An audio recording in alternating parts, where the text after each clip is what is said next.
Hello friends, welcome to my channel Aarambh classes. आज के इस वीडियो में हम लोग यूपी सुपर टेट का जो सिलेबस जारी किया गया है उसके अकॉर्डिंग क्वेश्चंस का डिस्कशन आपके साथ करेंगे। इस बुक में यूपी सुपर टेट के सिलेबस के अकॉर्डिंग ही क्वेश्चंस दिए हुए हैं। यूपी सुपर टेट के सिलेबस में लैंग्वेज हिंदी, इंग्लिश और संस्कृत के इन टॉपिक से कुल 40 मार्क्स के क्वेश्चंस आएंगे। साइंस के इन टॉपिक से रिलेटेड कुल 10 नंबर के क्वेश्चंस आएंगे। मैथ्स के इन टॉपिक से रिलेटेड कुल 20 मार्क्स के क्वेश्चंस आएंगे। पर्यावरण एवं सामाजिक अध्ययन के इन टॉपिक से रिलेटेड कुल 10 नंबर के क्वेश्चंस आएंगे। शिक्षण कौशल के इन सभी टॉपिक से रिलेटेड कुल 10 नंबर के क्वेश्चंस आएंगे। बाल मनोविज्ञान से इन टॉपिक से रिलेटेड कुल 10 मार्क्स के क्वेश्चंस आएंगे। सामान्य ज्ञान और करंट अफेयर्स के इन सभी टॉपिक से रिलेटेड कुल 30 मार्क्स के क्वेश्चन आएंगे। रीजनिंग के इन सभी टॉपिक से रिलेटेड कुल 5 मार्क्स के क्वेश्चंस आएंगे। सूचना तकनीकी के इन टॉपिक से रिलेटेड कुल 5 मार्क्स के क्वेश्चंस आएंगे। जीवन कौशल प्रबंधन एवं अभिवृत्ति के इन सभी टॉपिक से कुल 10 मार्क्स के क्वेश्चंस आएंगे।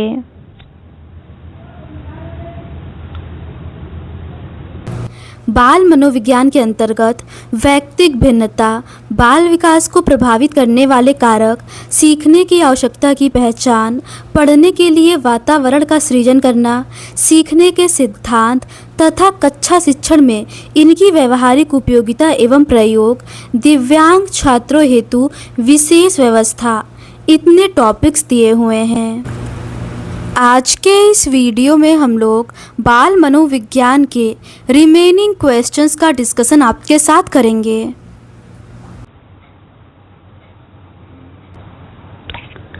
आगे के प्रश्न दिव्यांग छात्रों हेतु विशेष व्यवस्था से रिलेटेड हैं।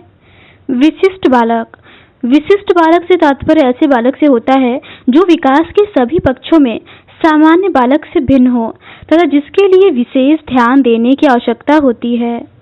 वह बालक जो मानसिक, शारीरिक, सामाजिक और संवेगात्मक आदि विशेषताओं में औसत से विशिष्ट हो और यह विशिष्टता इस स्तर की हो कि इसे अपनी विकास क्षमता के उच्चतम सीमा तक पहुंचने के लिए विशेष प्रशिक्षण की आवश्यकता हो, असाधारण या विशिष्ट बालक कहलाता है। विशिष्ट बालकों के प्रकार। विशिष्ट बालक बौद्धिक दृष्टि से, शैक्षिक दृष्टि से, शारीरिक दृष्टि से और समस्यात्मक दृष्टि से होते हैं। बौद्धिक दृष्टि से विशिष्ट बालक में प्रतिभाशाली और मंद बुद्धि दोनों ही बालक आते हैं। शैक्षिक दृष्टि से तीव्र और पिछड़े दोनों प्रकार के बालक आते हैं। शारीरिक दृष्टि के अंतर्गत बहरे बालक, कम सुनने वाले बालक, अंधे बालक, दृष्टि दोष से युक्त बालक, वाणी दोष से युक्त बालक और विकलांग बालक आते हैं। समस्यात्मक दृष्टि से विशिष्ट बालकों के अंतर्गत सामाजिक दृष्टि से कुसमायोजित बालक और संवेगात्मक असंतुलित बालक और अपराधी बालक आते हैं। अगला प्रश्न है विशिष्ट बालक होते हैं। इसका सही आंसर है कुछ तीव्र बुद्धि, कुछ मंद बुद्धि, कुछ पिछड़े, कुछ शारीरिक दोष युक्त। अगला प्रश्न है विशिष्ट बालक की बुद्धि लब्धि होती है। इसका सही आंसर है 130 से अधिक या 90 से कम। विशिष्ट बालकों का संवेग पर नियंत्रण नहीं रहता है, जैसे वे प्रेम, क्रोध, घृणा, ईर्ष्या, आनंद आदि को असहाय ढंग से प्रदर्शित करते हैं। अगला प्रश्न है अत्यधिक महत्वाकांक्षी या फिर अति निराशावादी बालक होते हैं। इसका सही आंसर है विशिष्ट बालक। अगला प्रश्न है महत्वाकांक्षी होते हैं। इसका सही आंसर है सामान्य बालक। अगला प्रश्न है विशेष शिक्षा एवं विशेष सेवाओं की आवश्यकता है। इसका सही आंसर है विशिष्ट बालक के लिए। विशिष्ट बालक के प्रकार हैं प्रतिभाशाली बालक, पिछड़े बालक, विकलांग बालक, समस्यात्मक बालक, अपवंचित बालक, सृजनात्मक बालक, मंदबुद्धि बालक, अधिकम निर्योग्य बालक और अपराधी बालक। अगला प्रश्न है, प्रतिभाशाली बालक सामान्य बालकों से जन्म से ही 1 पौंड भारी एवं 3/2 इंच लंबे होते हैं। इसका सही आंसर है टर्मेन के अनुसार। ये टर्मेन ने कहा है कि प्रतिभाशाली बालक सामान्य बालकों से जन्म से ही 1 पौंड भारी एवं 3/2 इंच लंबे होते हैं। अगला प्रश्न है, कुशाग्र बुद्धि अथवा प्रतिभाशाली बालक वह है जो निरंतर किसी भी उचित कार्य क्षेत्र में अपनी अद्भुत कार्यकुशलता तथा प्रवीणता का परिचय देता है। ये कथन है। इसका सही आंसर है हेविंगहर्स्ट का। अगला प्रश्न है, विशिष्ट बालक का संबंध है। इसका सही आंसर है बुद्धि स्तर से। अगला प्रश्न है, टर्मेन के अनुसार विशिष्ट बालक की विशेषता है। इसका सही आंसर है बौद्धिक विकास। अगला प्रश्न है, विशिष्ट बालकों के अंतर्गत कौन कौन से बालक आते हैं। इसका सही आंसर है प्रतिभाशाली बालक, पिछड़े बालक और मंदबुद्धि बालक। अगला प्रश्न है, प्रतिभाशाली बालक की विशेषता है। इसका सही आंसर है सामान्य अध्ययन में रुचि। अगला प्रश्न है, जो अपनी योग्यताओं, क्षमताओं, व्यक्तित्व तथा व्यवहार संबंधी विशेषताओं की दृष्टि से अपनी आयु के अन्य औसत तथा सामान्य बालकों में बहुत भिन्न होते हैं कहलाते हैं। इसका सही आंसर है विशिष्ट बालक। अगला प्रश्न है, प्रतिभाशाली बालक की विशेषता होती है। इसका सही आंसर है अमूर्त चिंतन की अधिकता होना। अगला प्रश्न है, जो बालक असामाजिक कार्य करते हैं ऐसे बालकों की श्रेणी है। इसका सही आंसर है अपराधी बालक। अगला प्रश्न है, सामान्य बालकों का व्यवहार होता है। इसका सही आंसर है समाज द्वारा स्थापित मान्यताओं के अनुकूल। आगे के प्रश्न पिछड़े बालक से रिलेटेड है। क्वेश्चन है, जो औसत बालकों के समान प्रगति नहीं कर सकता उन्हें कहते हैं। इसका सही आंसर है पिछड़ा बालक। अगला प्रश्न है, जो अपने जीवन के मध्यकाल लगभग 10.5 वर्ष की आयु में अपनी कक्षा से नीचे की कक्षा का कार्य नहीं कर सकता है। इसका सही आंसर है पिछड़ा बालक। उसे पिछड़ा बालक कहते हैं। अगला प्रश्न है, 70 से कम बुद्धि लब्धि वाले बालक होते हैं। इसका सही आंसर है पिछड़े बालक। अगला प्रश्न है, पिछड़ेपन का कारण हो सकता है। इसका सही आंसर है मंदबुद्धि। अगला प्रश्न है, पिछड़े बालक की समस्या है। इसका सही आंसर है स्कूल संबंधी समस्याएं, संवेगात्मक समस्याएं और सामाजिक समस्याएं। अगला प्रश्न है, प्रतिभावान बालकों की पहचान किस प्रकार की जा सकती है। इसका सही आंसर है बुद्धि परीक्षा द्वारा, अभिरुचि परीक्षण द्वारा एवं उपलब्धि परीक्षण द्वारा। अगला प्रश्न है, अपने अध्ययन के मध्यकाल में अपनी कक्षा कार्य जो अपनी आयु के अनुसार एक कक्षा नीचे का है करने में असमर्थ रहता है, ये कथन है। इसका सही आंसर है बर्ट का। ये कथन बर्ट का है और ये कथन पिछड़े बालकों के संबंध में है। अगला प्रश्न है, वंचित वर्ग के बालकों के अंतर्गत बालक आते हैं। इसका सही आंसर है अंध व अपंग बालक, मंदबुद्धि व हकलाने वाले बालक, पूर्ण बधिर या आंशिक बधिर। अगला प्रश्न है, मौलिकता का गुण पाया जाता है। इसका सही आंसर है सृजनशील बालकों में। अगला प्रश्न है, बालकों के समस्यात्मक व्यवहार का कारण नहीं है। इसका सही आंसर है मनोरंजन की सुविधा। अगला प्रश्न है, मानसिक विकास का परिणाम होता है। इसका सही आंसर है बालक के द्वारा स्वानुभाव द्वारा लाभ प्राप्ति की योग्यता। अगला प्रश्न है, कक्षा में पढ़ाई में पिछड़े हुए छात्रों के प्रति आपका दृष्टिकोण। इसका सही आंसर है उनके पिछड़ेपन के कारणों को ढूंढने में है। अगला प्रश्न है, यदि आपका मन अपनी निजी समस्या से ग्रसित है तब आप क्या उचित समझेंगे। इसका सही आंसर है अपनी समस्या अपने तक सीमित रखेंगे।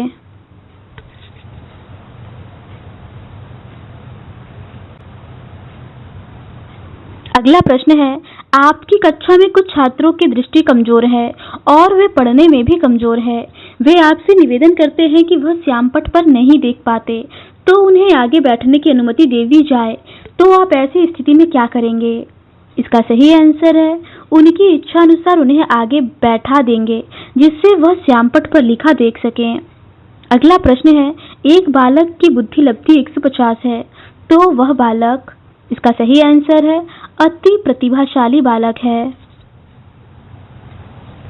अगला प्रश्न है, पिछड़े बालकों की शिक्षा के स्वरूप में कौन सी बातें सम्मिलित की जानी चाहिए? इसका सही आंसर है विशेष शिक्षण विधियों का प्रयोग विद्यालय में, विशिष्ट कक्षाओं की व्यवस्था, विशेष पाठ्यक्रम की व्यवस्था। अगला प्रश्न है, मानसिक रूप से पिछड़े बालकों की विशेषता होती है। इसका सही आंसर है संवेगात्मक रूप से अस्थिर, रुचियां सीमित होती हैं, निरंतर अव्यवस्था का होना। अगला प्रश्न है, पिछड़े बालकों को शिक्षा के क्षेत्र में अग्रसर करने के लिए, इसका सही आंसर है पिछड़ेपन के कारणों की खोज करना, व्यक्तिगत ध्यान देना, पाठ्यांतर क्रियाओं की व्यवस्था करनी चाहिए। पिछड़े बालक शारीरिक दोष, मानसिक दोष, संवेगात्मक दृष्टि, शिक्षा का अभाव, वातावरण और परिस्थितियों के कारण सामान्य बालकों से पीछे होते हैं। आगे के प्रश्न दिव्यांग बालक से रिलेटेड हैं। दिव्यांग बालकों का अर्थ है कि कुछ बालक में जन्म से शरीर के किसी अंग में दोष होता है या बाद में किसी बीमारी, दुर्घटना, आघात या चोट लगने के कारण उनके शरीर में कोई अंग दोष युक्त हो जाता है तो उन बालकों को दिव्यांग कहा जाता है। दिव्यांग बालक के प्रकार हैं अपंग, अंधे तथा अर्ध अंधे, बहरे और अर्ध बहरे, दोष युक्त वाणी वाले, अत्यधिक कोमल या निर्बल। अगला प्रश्न है, पूर्ण अंधे बालकों को शिक्षा दी जाती है। इसका सही आंसर है ब्रेल लिपि से। अगला प्रश्न है, बहरे या अर्ध बहरे बालकों के लिए प्रयोग करना चाहिए। इसका सही आंसर है कर्ण यंत्र। दिव्यांग बालकों की शिक्षा, अपंग बालकों की शिक्षा के लिए इनके लिए विशिष्ट प्रकार के विद्यालयों का संगठन, विद्यालय में डॉक्टर या विशेषज्ञ की राय लेकर उचित व्यवस्था करनी चाहिए। अंधे तथा अर्ध अंधे बालकों के लिए शिक्षा, अर्ध अंधे बालकों के लिए निम्न प्रयास की जरूरत होती है, लेकिन जो पूर्ण अंधे बालक होते हैं उनके लिए ब्रेल प्रणाली से शिक्षा दी जाती है। बहरे या अर्ध बहरे बालक के लिए कर्ण यंत्र का प्रयोग करना चाहिए।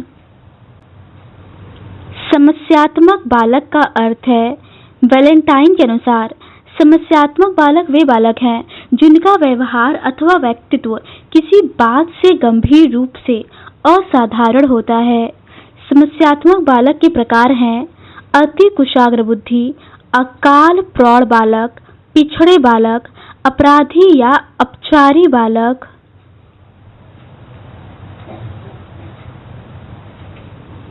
अगला प्रश्न है, चोरी करने वाले, झूठ बोलने वाले, क्रोध व झगड़ा करने वाले, विद्यालय से भाग जाने वाले, छोटे बालकों को तंग करने वाले बालक हैं। इसका सही आंसर है समस्यात्मक बालक। अगला प्रश्न है, गृह कार्य न करने वाले, कक्षा में देर से पहुंचने वाले, अन्य असामाजिक व अनैतिक कार्य करने वाले बालक हैं।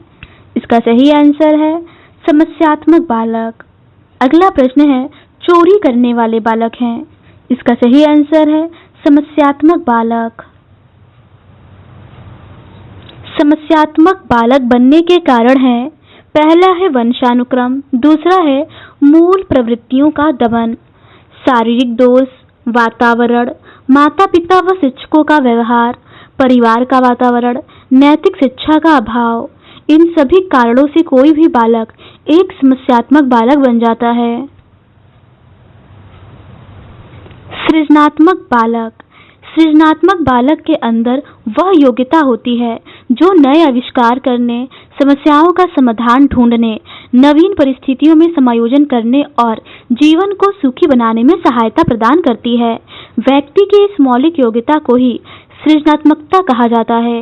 दूसरे शब्दों में, परंपरागत लीक से हटकर जब कोई व्यक्ति या बालक कार्य करता है तो उसे सृजनशील प्राणी कहा जाता है। सृजनात्मक बालक में निम्न विशेषताएं हो सकती हैं: वे हठी होना, डरपोक होना, दृढ़ प्रतिज्ञा होना, अस्थिर स्वभाव वाला तथा निश्चल होना आदि। अगला प्रश्न है, जो बालक नए एवं मौलिक विचारों, क्रियाओं, कल्पनाओं, आविष्कारों की योग्यता रखता है को कहा जाता है। इसका सही आंसर है सृजनात्मक बालक। अगला प्रश्न है, सृजनात्मक व्यक्ति की 84 व्यक्तित्व विशेषताओं की एक सूची तैयार की थी। इसका सही आंसर है टोरेंस ने। बाल अपराध, बालकों द्वारा किए गए समाज विरोधी कार्यों या अपराधों को बाल अपराध या किशोर अपराध कहते हैं। बाल अपराधियों में कुछ विशेष बातें होती हैं, जैसे आवारागर्दी, दुर्व्यवहार, बुरे इरादे, शैतानी करना, चोरी करना, जुआ खेलना, मदिरा पान करना, झूठ बोलना, लड़ाई झगड़ा करना, सार्वजनिक वस्तुओं को नष्ट करना, दूसरों को चुनौती देने की प्रवृत्ति, अधिकारियों की आज्ञा न मानना, स्कूल से भागना या अनुपस्थित रहना इत्यादि। अगला प्रश्न है, वह जो एक स्कूल खोलता है एक जेल बंद करता है, ये कथन ह्यूगो का है। बाल अपराध का उपचार, इसके लिए मनोवैज्ञानिक विधियां और वैज्ञानिक विधियां दोनों होती हैं। मनोवैज्ञानिक विधियां हैं क्रीड़ा चिकित्सा, मनोअभिनय और मनोविश्लेषण विधि। वैज्ञानिक विधियों के अंतर्गत प्रशिक्षण, बाल बंदी गृह, रिफॉर्मेटरी सुधार और बोस्टल स्कूल आते हैं। बाल बंदी गृह में 19 से 21 वर्ष तक किशोर रखा जाता है और बोस्टल स्कूल में 16 से 21 वर्ष तक की आयु के अपराधी रखे जाते हैं।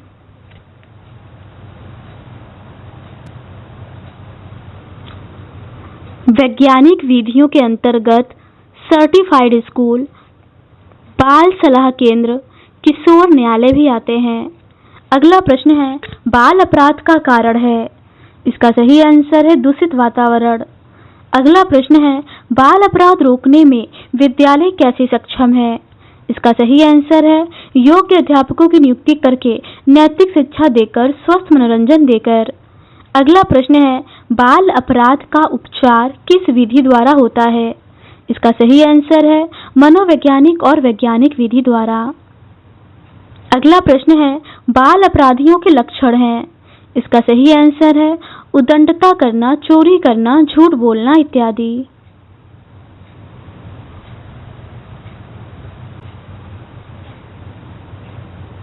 तो आज के इस वीडियो में बस इतना ही। इस सीरीज के नेक्स्ट पार्ट में हम लोग अध्यापक के लिए शिक्षा मनोविज्ञान का महत्व से रिलेटेड क्वेश्चंस का डिस्कशन आपके साथ करेंगे। अगर आपको ये सीरीज पसंद आती है तो please do subscribe to my channel and like this video. Thank you.